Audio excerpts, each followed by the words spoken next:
Hello students, welcome to your maths class. So in our previous classes we have discussed about the relations and functions on of a set theory. So in function part we have discussed, see, we have already discussed what is a function. Now see for some functions and their graphs. So in our earlier classes also we have discussed that an identity function. What is an identity function? Now this graph represents the identity function. So if you see any graph of this type, you can understand that it is a graph for the identity function.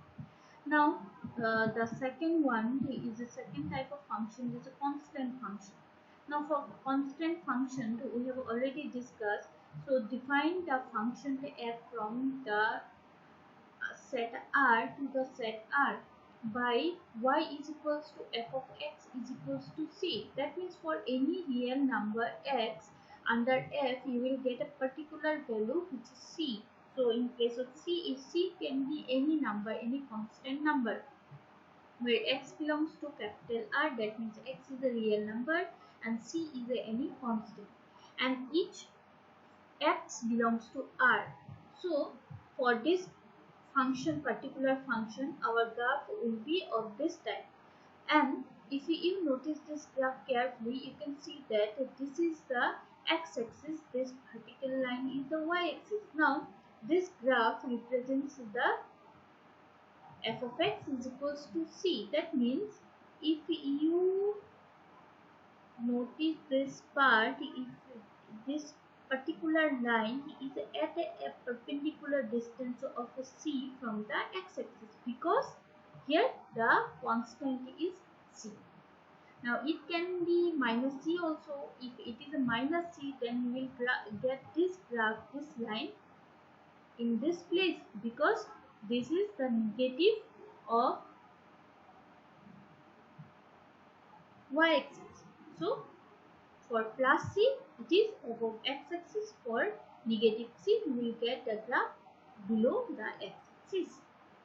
So if you have any doubts in this concept, you can go through the previous videos or we will discuss.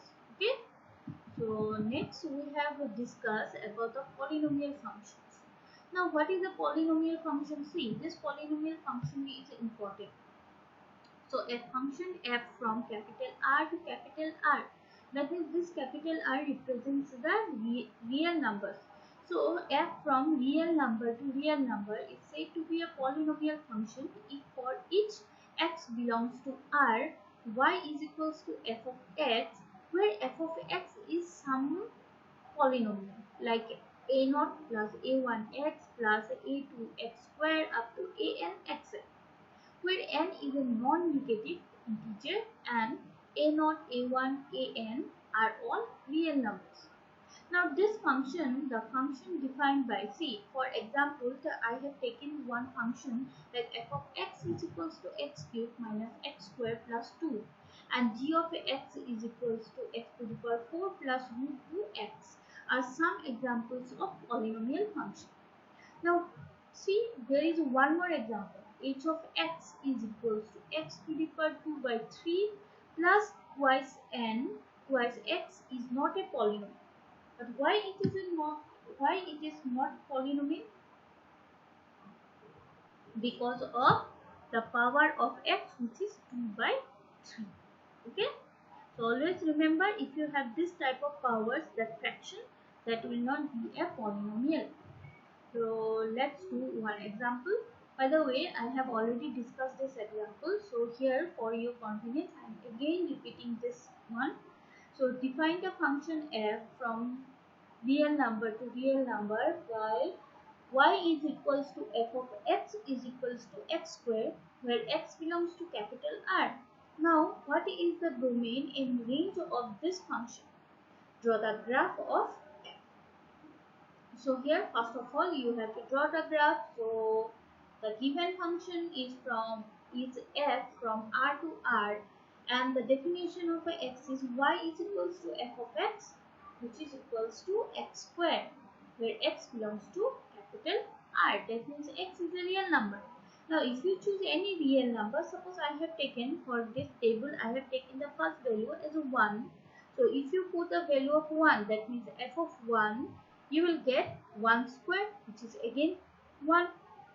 Next, if I take the value of x as minus 1, because it is a real number, so I can take the negative values also. So minus 1, so f of minus 1 is equals to minus 1 whole square. Again you will get a 1. Next, you can take x is equals to 2. So f of 2 is equals to, just put a value of x. So what is the value of x in this case? It is 2. So 2 square is 4. Similarly, minus 2. Again you will get minus 2 whole square is equals to 4. If you take 3, you will get 9. If you take minus 3, again you will get 9. Now you have this table. So along the x-axis, you will put the value of x, like 1, minus 1, 2, minus 2, 3, minus 3, 4, minus 4. You can take some more numbers, more examples. So 5, you can take 5, minus 5, 6, minus 6. Okay. So along x-axis, I have plotted the values of x, and along y-axis, I have taken the values of y as 1, 1, 4, 4, 9, 9, 16 and 16. Now if you draw the graph, if you join the points, you will get this graph like a U. Now the domain of the function f is equals to x, where x is belongs to capital R. That means for every real number you will get some image. Okay, so that's why the domain of that particular function f is x, such that x belongs to capital R, or you can say x is a real number. Next, our next function is a rational function. Now I think all of you have a clear concept of a rational number. Now it is like the rational number sum.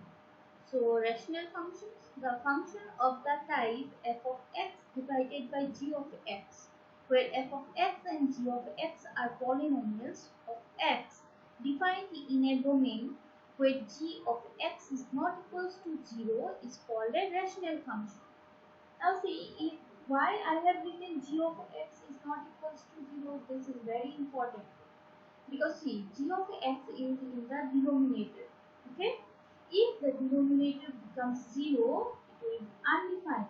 So that's why for the existence of the rational function, this denominator must be a non-zero polynomial. So that's why I have written g of x is not equals to 0. Now we'll discuss one example. So define the real value function f from r minus 0 to capital R, defined by f of x is equals to 1 by x, where x belongs to r minus r. So what is the domain in range of this function? Now see, here this one is little bit different from the other examples. Why? Because in earlier examples it is simply from f from r to r. But here r minus 0. That means, see, you can input any real number except this 0. Okay? Why except this 0?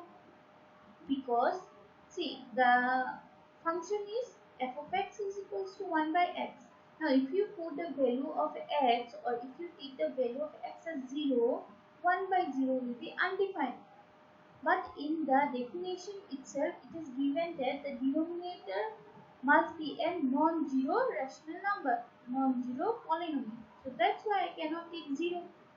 So simply I have minus 0 from the rational number. Okay. So the given function is f of x from r minus 0 to r, defined by f of x is equals to 1 by x, x minus r minus 0. So taking the value of a real number x, I can take, if x is equals to 1, 1 by 1 is again 1. If x is equals to minus 1, then 1 by minus 1, again I will get minus 1. If x I will take to 2, then 1 by 2 is equals to 0.5. If I will take the value of x as minus 2, then 1 by minus 2 is minus 0.5. Similarly, if I take the value of x as 0.25, then 1 by 0.25 you will get 4. Similarly, if I take the value of x as 0.5, then I will get 1 by 0.5 as 2. Now, if you plot the values along the x-axis and y-axis, you will get this. So, this represents the function f of x is equals to 1 by x, where x belongs to r minus s. So, is it clear? So, you can do some more examples of that rational function. See, rational function is somehow different because you have to see the denominator also. And always remember, in rational function, denominator must be a non-zero polynomial. Okay. So in the next class, we will discuss some more functions. So thank you for today.